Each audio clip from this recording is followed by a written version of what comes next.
So, hello. The next season of Overwatch 2 is coming, which Blizzard has dubbed Invasion. And I'm going to tell you my thoughts on the coming changes that this will bring, coming from the most recent dev blog. Now, first of all, the new support hero. They've made some statements about it, and judging on their words, which you can see on the screen now, the new support hero will probably either be overpowered, or like Sojourn was on launch, basically where you have to pick her or lose, or there will probably be more like the Marcher, which I am hoping for, which is more powerful, but not overpowered, so basically you don't have to pick them rather than, well, being forced to pick them like with Sojourn. But the second option is more what the wording, I think, is pointing towards, but we will have to see on launch. But before we get into the hero balances, DevBlog said that nearly half the roster is actually getting changes, so we'll probably see more in the actual patch notes than what is said here. But anyway, with that, Lifeweaver is getting his ult changed. Basically, he's getting overhealth on his Tree of Life, which, when coupled with Briggs, could mean that you could have 400 HP squishies, which I don't think will be too good for the balance of the game.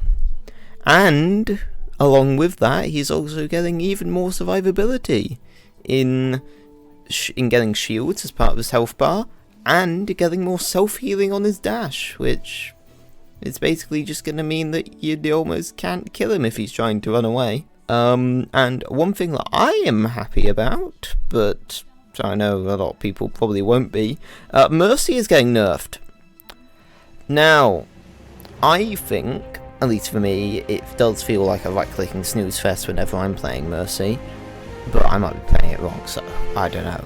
But unfortunately, it will only reduce her damage boost from 30 to 25%, and while this does change some breakpoints, especially with like Sojourn, it's not going to make a difference, and is not removing any sort of underlying issue which Mercy has, which is just a damage boost. And now moving on to Cassidy's, he's getting his magnetic grenades range nerfed. So essentially, it's now going to be 1.5 seconds flying, so it can only be launched for 1.5 seconds, and then it just disappears into the aether. But to compensate for this somehow, I don't get how Blizzard has come to this conclusion that he needs his 200, that he needs more HP, but they're probably changing it back to 225, which I don't get. But I guess we're gonna have tanky Cassidy, along with still having Hinder, and also they're making changes to his damage fall off. That's all they said, so we don't know what they're doing to it. I would say the only impressive thing that he has is his grenade, and while they are nerfing it, the range was never really a problem. It was much more of a hinder, so that's not getting any changes, so it's still going to be an issue. Now, onto Torbjorn, which I was quite surprised to be on this list, but as I thought he was quite balanced with the nerfs to his turret, but maybe they have all the stats, so maybe they've made different choices. But he is getting buffs to his primary fire rate, which is going to be quite scary, as it can already two-shot some people, and that then being increased means that you have even less chance to get out of his way if he's just firing around a corner or something as you peek, and then it's just not going to be fun, I don't think. And then also, which the devs have said happened to Torb, is his weapon swap is being sped up, which the devs say is to keep his turret up, but I mean, we all know what will happen, so... I'm overloading! powerful tool of them all. Sorry, thought you were a knave. Now, moving on to Soldier, which I am actually quite happy about. Soldier is getting the damage of his Helix Rocket nerfed.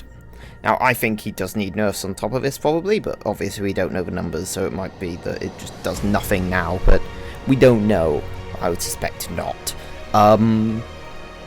It's quite good, because I felt that it was almost like an easy win button in a lot of circumstances, and that's both coming up against him and playing as him. It just didn't...